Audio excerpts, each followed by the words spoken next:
habang nandito ko sa Malaysia, nakita ko tong Wanjo nasi lemak at pumasok ako, tinry ko ang daming pagkain para siyang karinderya. Medyo mura at abot kaya dito sa restaurant na to.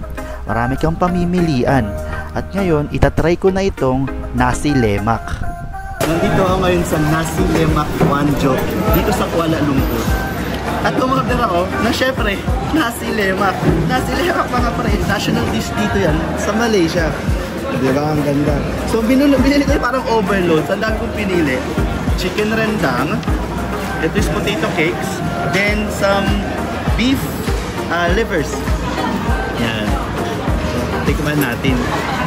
So ito yung sambal sauce. Kukuha ko ng chicken rendang kasi ito talaga yung hinabol ko. Then egg. Tikman natin. Laki.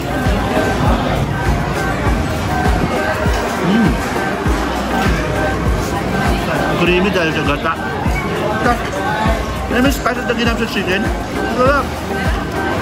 Halata yung rendang flavor. Tsaka lemongrass and coconut. Masarap. Hindi na siya ganong kaanghang. Kala ko sobrang anghang pero hindi. Try nyo. Wanjo. Cheers.